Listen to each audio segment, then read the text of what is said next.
Hello guys and welcome back to our channel. Today we've got a captivating list that will tug at your heartstrings, the top 10 romance anime where the protagonist is forced to marry a girl. Get ready for a roller coaster of emotions as we explore love stories that take unexpected turns. From arranged marriages to unforeseen circumstances, these anime will keep you on the edge of your seat. So grab your popcorn, hit that subscribe button, and let's dive into the world of love, duty, and romance in this exciting countdown.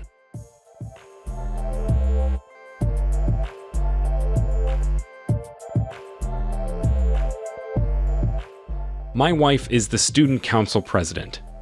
Hayato Izumi is standing for president of the student council. He's diligent, responsible, and down-to-earth, yet absolutely outmatched by his opponent, Yue Wakana. After promising comprehensive sex education, free condoms, and other exciting improvements, Yue wins by a landslide. Hayato, bloodied but undeterred, licks his wounds and accepts the position of vice president. Muai then moves in with him. Their parents, it turns out, made a drunken pledge decades ago that their children would one day marry. Yui and Hayato must now manage school and marriage, keeping their love hidden from a conservative student body and learning to live together. Can they keep the student council in line while also finding happiness? Love and lies. Japan has devised a complicated system known as the Red Threads of Science in a futuristic civilization to encourage successful marriages and offset declining birth rates. The government assigns marriage partners to young people at the age of 16 based on a compatibility calculation, with harsh consequences for those who disobey the arrangement. Yukari Najima, an adolescent who considers himself average in every regard, believes that this method may offer his greatest chance at living a satisfying life. Yukari, however, rejects the system and proclaims his love for his classmate and longtime crush, Misaki Takasaki. Misaki, after some resistance, reciprocates his feelings in a passionate encounter. Unfortunately, Yukari receives his marriage notification before the two may continue their romance.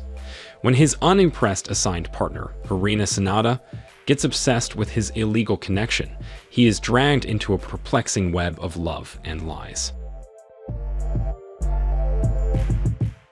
The world is still beautiful. Sunlight is a part of its residents' daily existence in the Sun Kingdom, and rain is something they've never ever heard of. In a remote realm known as the Rain Dukedom, however, the weather is reversed, and everyone has the ability to make rain with their voices. In the 3 years since he was crowned king, Livius Ifriqiya has conquered the entire planet and strengthened the Sun Kingdom's dominion. Livius decides to marry Nycra Mercier, one of the Rain Dukedom's princesses, after discovering his ability to make rain. However, rumors have circulated that Livius is a cruel, vicious, and despotic ruler, and as news gets to the princess, she begins to brace herself for the worst. When Nike eventually meets her fiancé, she realizes that he is a completely different person than she had anticipated. Final approach. Ryo and his sister Akane have been living alone together since their parents died a few years ago. Despite their challenging circumstances, they live pretty happy and typical lives. However, everything is about to be turned upside down as a result of a covert government project. Due to Japan's declining birth rate, the government is testing a program in which 2 young individuals are forced to marry. Ryo does not want to be a part of it, but he is forced to. His new fiancée, Shizuka, arrives late one night with several dozen government-issued bodyguards to assure the couple's success. Unlike Ryo, Shizuka is eager to participate in this new program and goes about her wifely responsibilities despite his concerns. Ryo's life has taken an unexpected turn, thanks to interfering friends, demanding bodyguards, and an overly eager new fiancé. Taisho Otome Fairy Tale. Pessimist by profession, Tamahiko Shima lives alone in the Shiba Mountains after losing use of his right hand in the same automobile accident that killed his mother. He has been thrown into exile after his father and other wealthy relatives deemed him incapable. He spends his idle days reading and his sleepless nights with uncontrollable angst. Tamahiko is resigned to his new duty: stay in the mountains and wait for death to end his suffering, true to the shameless legendary pride and resolved not to shame his family. On one winter night, however, Tamahiko's sleep is broken by a knock at the door. He then meets Yuzuki Takabana, a 14-year-old girl who says that she has come to be his future wife. Tamahiko recalls his father vowing to give him a spouse to help him with problems in his daily life. Despite being sold as a bride to satisfy her family's debts, Yuzuki demonstrates thoughtfulness, diligence, and devotion to Tamahiko. Will the world-weary adolescent be indifferent to the occasional wind of kindness she provides to his mundane existence? Engaged to the unidentified. Kobeni Yanomori, a typical adolescent, is surprised on her 16th birthday with a fiancé and a sister-in-law she had no idea she had. Hakiya Mitsumi and his younger sister Mashiro have moved from their farm home to the Yanomori household as a result of an arrangement made by her late grandfather in order to strengthen their ties with their new family members. Mikakunin Shinkuki follows Kobeni's love life with Hakuya as she tries to cope to the abrupt changes that have been thrust upon her. However, as some remarkable facts about the siblings emerge, Kobeni's life will be forever altered. Yori Aoshi. Kaoru Hanabishi, a single college student, met a gorgeous but befuddled girl dressed in a kimono at a train station. He offered to lead her to the address she needed, which occurred to be in his neighborhood, but turned out to be an empty lot. Not sure what to do next, Kaoru brought the distraught girl to his flat and requested any additional information about her trip. She gave him a picture of two kids, one of which was Kaoru, and the other was Aoi Sakuraba, his boyhood friend. The girl in front of him turns out to be Aoi Sakuraba, his promised fiancée who traveled all the way to Tokyo to marry him. Her revelation not only surprised Kaoru, but also brought back memories of why he left the Hanabishi family in the first place. To love Ru. Rito Yuki, a shy 16-year-old, has yet to confess his feelings for Haruna Serenji, a student who has piqued his interest since junior high. Unfortunately, his condition worsens when a mysterious naked girl crashes landing on top of a bathing Rito one night. To compound matters, Rito discovers that the girl, Lala Sadalin Deviluk, is the crown princess of an alien empire who has fled her country.